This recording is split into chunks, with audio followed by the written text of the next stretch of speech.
श्रोताओं, मेरा डॉक्टर अशोक कुमार नागर का आपको सादर प्रणाम। आज मैं आपको महाकवि कल्हड़ द्वारा रचित उनकी पुस्तक राज तरंगिणी से कश्मीर के जो पहले हिंदू राजा हुए हैं उनकी बड़ी रोचक कहानी सुनाने जा रहा हूं। महाकवि कल्हड़ ने लगभग 4000 वर्ष तक के समय पीरियड का कश्मीर के राजाओं का बहुत सुंदर वर्णन अपनी पुस्तक राज तरंगिणी में किया है। ये किसी राजा के आश्रित या दरबारी कवि नहीं थे और इन्होंने बहुत निष्पक्ष न्यायाधीश की तरह सारे राजाओं का, उस समय की सामाजिक परिस्थितियों का, धार्मिक त्योहारों का, राजनीतिक षड्यंत्रों का इतना सजीव वर्णन किया है कि ऐसा लगता है कि कोई व्यक्ति आंखों देखा हाल वर्णन कर रहा है। लगभग 4000 वर्ष से भी ज्यादा समय में महाभारत काल से लेके और 12वीं सदी के बिल्कुल प्रारंभ तक जितने भी राजा हुए हैं उन सभी का इन्होंने वर्णन किया है। इस पुस्तक को उन्होंने 1148 में लिखना प्रारंभ किया ईस्वी में और 1149 में समाप्त किया। इनका जन्म 1080 ईस्वी में परिहासपुर में हुआ, जो उस समय कश्मीर की राजधानी थी और जिसको जो करकोट डायनेस्टी के बहुत ही प्रसिद्ध राजा हुए हैं ललितादित्य मुक्तापीड ने बसाया था। इनके पिता का नाम चंपक था और जो कश्मीर के राजा हर्ष के महामात्य थे, यानी मंत्री थे। राज तरंगिणी में 7826 संस्कृत के श्लोक हैं और इसको उन्होंने 8 तरंगों में विभाजित किया है। राज तरंगिणी का मतलब है river of the Kings of Kashmir, river of the Kings.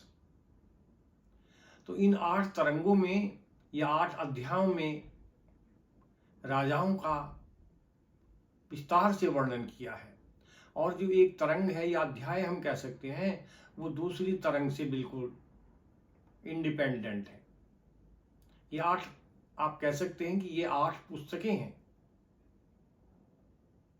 और इसमें महाभारत काल से लेके महाभारत के युद्ध होने से भी 100 साल पहले से लेके और 1201 तक के राजाओं का वर्णन है। राज तरंगिणी के बारे में ये कहा जाता है कि इन्होंने बहुत ही निष्पक्ष न्यायाधीश के रूप में वर्णन किया है, क्योंकि ये किसी भी राजा के आश्रित कवि या इतिहासकार नहीं थे।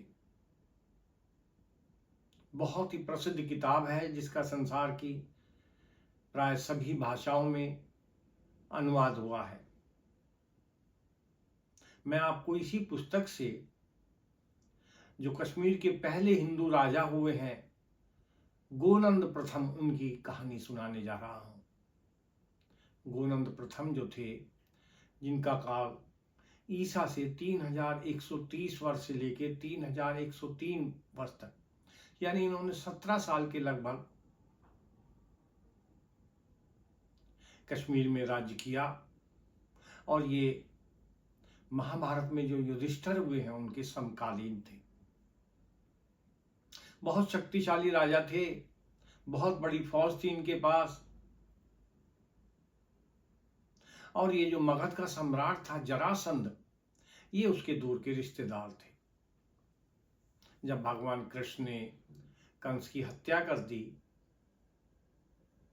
तो जरासंध भगवान कृष्ण और बलराम से बदला लेने के लिए एक बहुत बड़ी फौज लेकर मथुरा आया और उसने अपने रिश्तेदार गोनंद प्रथम को भी सहायता के लिए मथुरा में बुला लिया।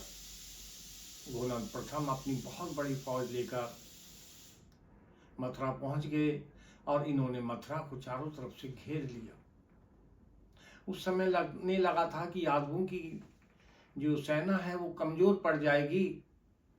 भगवान कृष्ण को जब ये लगा तो उन्होंने अपने भाई बलराम को एक बहुत बड़ी फौज के साथ युद्ध में भेजा और बलराम ने गोनंद प्रथम की हत्या कर दी, उनको मार दिया। कश्मीर की जो फौज थी वो बिना राजा के कश्मीर लौटी और उसके बाद जो उनके पुत्र थे दामोदर प्रथम, वो कश्मीर के राजा हुए। दामोदर प्रथम भी हमेशा इस की योजना बनाता रहता था कि किस प्रकार इसका अपने पिता की मृत्यु का वो भगवान कृष्ण और बलराम से बदला ले। एक बार उसे ज्ञात हुआ कि गंधार में किसी राजा की सुपुत्री का स्वयंवर है और इस स्वयंवर में भाग लेने के लिए भगवान कृष्ण जाएंगे। बस तुरंत इसने अपनी फौज को, अपने घोड़ों को गांधार की तरफ दौड़ा दिया।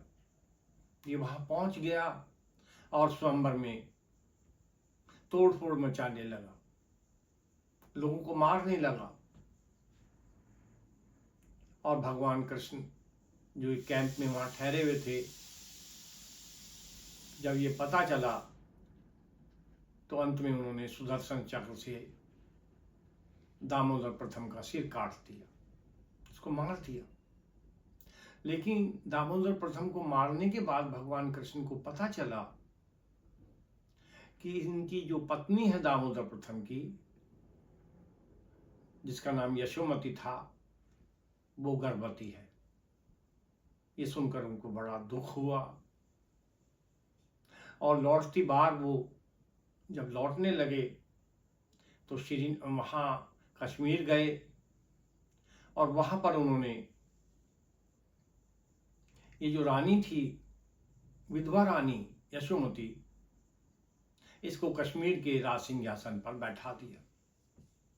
पंडितों को बुलाया और इनका राज तिलक करा दिया गया।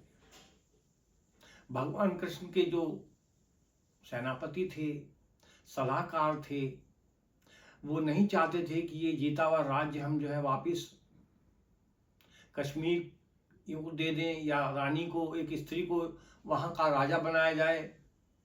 और कश्मीर के बहुत सारे ऐसे पंडित थे जो ये भी नहीं चाहते थे कि कोई महिला जो है वो कश्मीर की शासक बने। लेकिन भगवान कृष्ण ने पुराणों का उदाहरण दिया, ये जो कश्मीर है ये पार्वती का ही स्वरूप है और यहाँ के जो राजा हैं वो स्वयं भगवान शिव हैं। यशोमती का राज तिलक कर दिया गया। बाद में कश्मीर की जो प्रजा ये समझती थी कि स्त्रियां केवल भोग की वस्तु हैं, उन्होंने रानी यशोमती को बहुत सम्मान दिया। ये बहुत ही लगन से अपनी प्रजा की देखभाल करती थी। प्रजा भी इनको बहुत प्यार करती थी और वो लोग इनको अपनी माता के समान मानने लगे। समय आने पर 10 माह के बाद रानी यशोमती ने एक पुत्र को जन्म दिया, जिसका नाम गोनंद द्वितीय रखा गया। और 15 साल तक जो रानी है वो केयर टेकर किंग जिसको बोलते हैं, यानी जो राजा बच्चा था उसकी तरफ से सिंहासन पर रही और कश्मीर की बागडोर संभाले रही। महात्मा वेद व्यास के जो बहुत बड़े शिष्य हुए हैं वैशंपायन, तो एक बार जब वो राजा हस्तिनापुर के राजा परीक्षित को जब कथा सुना रहे थे तो उन्होंने ये जानना चाहा कि ऋषिवर ये बताइए कि कश्मीर, ये जो महाभारत की लड़ाई हुई है, इसमें भारत के प्राय सभी राजाओं ने, चाहे वो छोटे थे बड़े थे, या तो पांडवों की तरफ से हिस्सा लिया या कौरवों की तरफ से हिस्सा लिया, लेकिन कश्मीर के राजा इसमें क्यों नहीं आए। तब उन्हें बताया गया कि उस समय जो कश्मीर का राजा था वो एक बच्चा था और उसकी माता जो थी वो उसकी तरफ से कश्मीर का राज्य की डोर संभाले हुए थी, बागडोर संभाले हुए थी। और ये बात भगवान कृष्ण को पता थी, क्योंकि भगवान कृष्ण ने ही उसको उनका राज तिलक कराया था। तो इसलिए कश्मीर के राजाओं ने महाभारत में हिस्सा नहीं लिया। श्रोताओं, हमें इससे पता चलता है कि भगवान कृष्ण, दामोदर जो था कश्मीर का राजा, गोरंद का पुत्र जो था, वो बहुत बड़ा शत्रु समझता था भगवान कृष्ण को, उनकी मारने की फिराक में रहता था। लेकिन भगवान कृष्ण ने उसकी हत्या तो कर दी, लेकिन उसकी जो विधवा रानी थी उसको कश्मीर का शासक बनाया, जब तक कि उसके पुत्र राज्य की बागडोर संभालने के योग्य न हो जाए। तो ये भगवान कृष्ण का जो कश्मीर के प्रति प्रेम था ये परिलक्षित होता है। अब मैं अपनी इस कहानी को यहीं विराम देता हूँ। आपको ये मेरी कहानी अच्छी लगे तो इसको सब्सक्राइब कीजिए। धन्यवाद।